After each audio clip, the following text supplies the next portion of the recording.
Bonjour. Alors, dans cette vidéo, je voudrais commencer par te poser une question qui va peut-être te sembler un peu stupide. Si je pars du nombre 5, qu'est-ce qu'il faut ajouter à ce nombre-là? Donc, j'ajoute un nombre pour obtenir 0. Quelle addition il faut faire en partant de 5 pour revenir à 0? Alors, pour faire ça, je vais prendre la droite graduée, voilà, la droite numérique, et je vais placer le 0 ici, disons, ça c'est 0.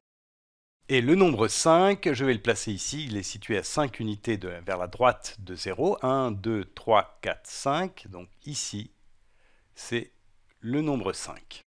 Alors ce que je dois faire ici, c'est me déplacer d'une certaine manière pour revenir à 0. Donc déjà, puisque je suis à droite du nombre 0, il va falloir que je me déplace vers la gauche. Et puis, il faut que je le fasse de 1, 2, 3, 4, 5 unités.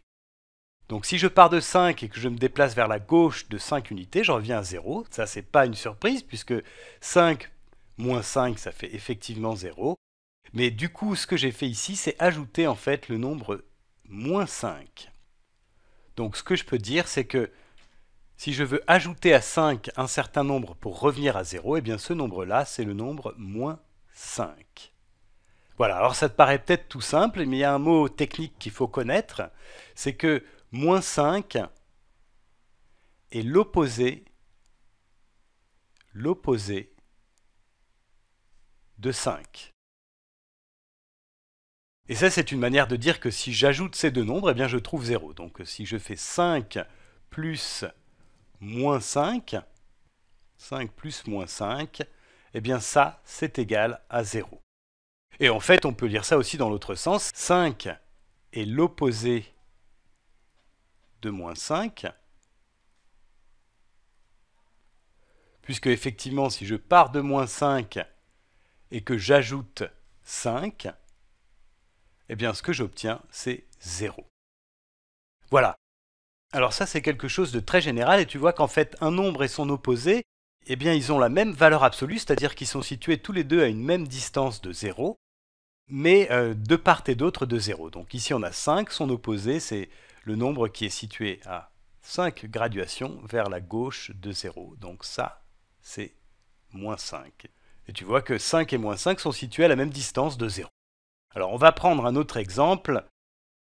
Si je pars du nombre moins 3, et que je veux ajouter quelque chose ici pour obtenir 0. Alors on va le faire comme tout à l'heure avec la droite graduée. Voilà. Alors, ici je vais mettre le 0. Alors le nombre moins 3, je vais le placer, il est négatif, donc il est situé à gauche du 0, à 3 graduations du 0. 1, 2, 3. Donc ça, c'est moins 3 ici. Et si je veux ajouter quelque chose pour revenir à 0, eh bien il faut déjà, comme je suis à gauche, il faut que j'aille vers la droite, donc il faut que j'ajoute un nombre positif. Et ce nombre positif, c'est 3, puisqu'il faut que je me déplace de 3 graduations vers la droite. Donc ici, j'ai moins 3 plus 3 égale à 0, et moins 3 est l'opposé de 3. Et l'opposé de 3, on pourrait aussi dire que 3 est l'opposé de moins 3.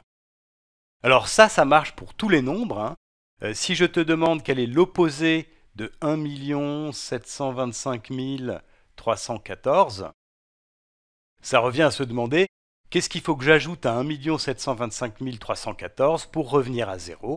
Et d'après ce qu'on vient de voir, ce qu'il faut faire, c'est ajouter l'opposé, c'est-à-dire le nombre moins 1 725 314. Donc là, évidemment, je ne vais pas illustrer ça sur la droite numérique parce qu'il faudrait une droite numérique très longue. Mais en tout cas, si tu fais cette somme-là, eh bien, ce que tu obtiens, c'est 0. Et ça, c'est parce que ces deux nombres-là, 1 725 314 et moins 1 725 314, eh bien, ils sont opposés. Alors, autre exemple, quel nombre faut-il ajouter à moins 7 pour obtenir 0? Donc, quel est l'opposé de moins 7? Eh bien, comme je suis à gauche du nombre 0, il va falloir que je me déplace vers la droite, ce qui revient à ajouter un nombre positif. Et ce nombre positif, c'est 7, puisque moins 7 est à 7 graduations à gauche du 0. Quand j'ajoute 7, je me déplace de 7 graduations vers la droite, donc je retombe à 0.